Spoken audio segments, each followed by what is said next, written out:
Hello বন্ধুরা, আপনাদের সবাইকে স্বাগতম আমাদের চ্যানেলে।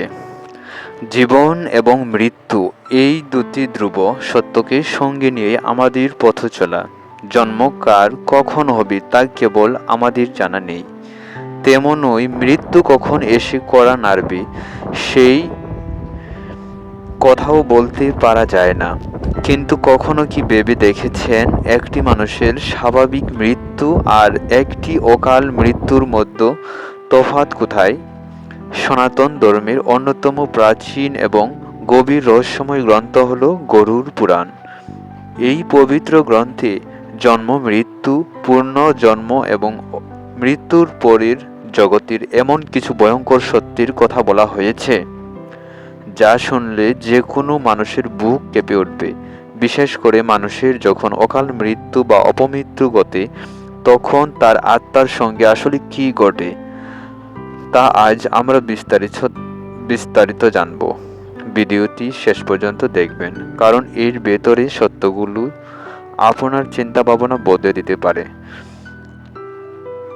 গরুড় পুরাণ অনুযায়ী প্রতিটি জীবের জন্য এই পৃথিবীতে একটি নির্দিষ্ট আয়ু নির্ধারিত থাকে।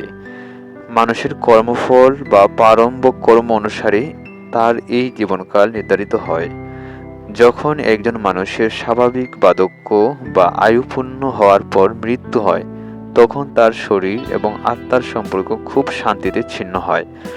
সেই আত্মা নির্দিষ্ট সময় পর পরিবারের মায়া কাটিয়ে পরকালের পথে বা নতুন জন্মের দিকে এগিয়ে যায়।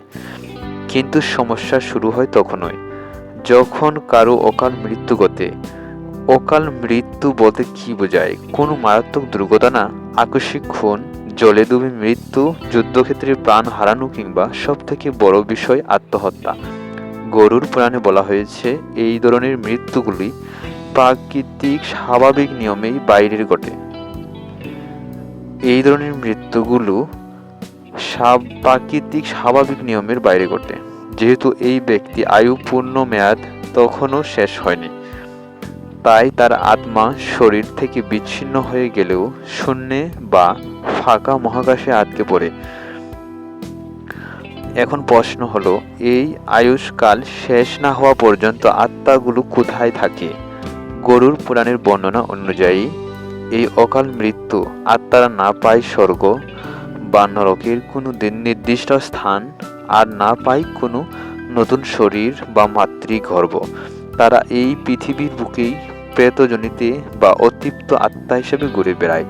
তাদের তীব্র ইচ্ছা না মেটানো আশা এবং হঠাৎ জীবন চলে যাওয়ার ক্ষোভ তাদের প্রতিনিয়ত এক অসীম মানসিক ও শারীরিক যন্ত্রণার মধ্যে রাখে। এই আত্মারা সাধারণ তাদের মৃত্যুর জায়গাটিকে কিংবা তাদের প্রিয়জনদের গড়ের আশেপাশে ঘুরে বেড়ায়। তারা পরিবারকে দেখতে পায়, তাদের কথা শুনতে পায়, কিন্তু নিজেরা কোনোভাবেই যোগাযোগ করতে পারে না। তাদের ছোঁয়া কেউ অনুভব করতে পারে না, তাদের কান্নার আওয়াজ কেউ শুনতে পায় না। এই চরম এলাকায় এই অসহায়ত্বে তারা দিন কাটাতে বাধ্য হয়। তাদের সেই কষ্ট এতটাই তীব্র হয় যে অনেক সময় বাড়ির সংবেদনশীল মানুষেরা তাদের উপস্থিতি বা অশুভ শক্তির প্রভাব অনুভব করতে পারেন। গরুড় পুরাণে বিশেষ করে আত্মহত্যার পথ বেছে নেওয়া মানুষদের আত্মার পরিণতি সম্পর্কে সবচেয়ে ভয়ঙ্কর সত্য বলা হয়েছে। যারা নিজের হাতে ঈশ্বরের দেওয়া এই অমূল্য জীবনকে ধ্বংস করে দেয়, তাদের আত্মাকে ক্ষমা করা হয় না।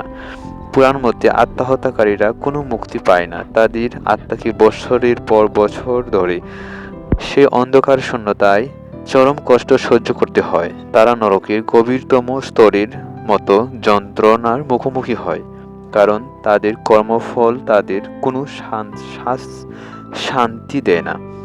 আমাদের সমাজে অনেকেই জীবনের কোনো কঠিন পরিস্থিতিতে পড়ে হাল ছেড়ে দেন, কিন্তু আমাদের মনে রাখা দরকার, কষ্ট মানুষের জীবনেরই একটি অংশ। অপমৃত্যুর এই ভয়ঙ্কর পরিণতি এবং পরকালের এই অন্তহীন শাস্তি সম্পর্কে জানলে যে কোনো মানুষই এই ভুল পথ থেকে দূরে সরে আসতে বাধ্য হবে। বন্ধুরা, গরুড় পুরাণ আমাদের কোনো ভয় দেখানোর জন্য নয়, বরং জীবন ও মৃত্যুর গভীর সত্য সম্পর্কে সচেতন করার জন্যই এই রহস্যগুলোর উন্মোচন করেছে। জীবন যতই কঠিন হোক না কেন তা বহুমূল্য। প্রতিটি মুহূর্তকে সম্মান করা এবং ভালো কর্মের মাধ্যমে জীবনকে সুন্দর করে তোলা আমাদের প্রত্যেকের কর্তব্য। আজকের এই আলোচনায় আপনাদের কেমন লাগলো কমেন্ট করে অবশ্যই জানাবেন। যদি ভিডিওটি ও অডিওটি ভালো লেগে থাকে তবে লাইক করুন এবং আরও রহস্যময় ও গভীর তথ্যের জন্য আমাদের চ্যানেলটি সাবস্ক্রাইব করে পাশেই থাকুন। সবাই ভালো থাকুন, সুস্থ থাকুন। ধন্যবাদ।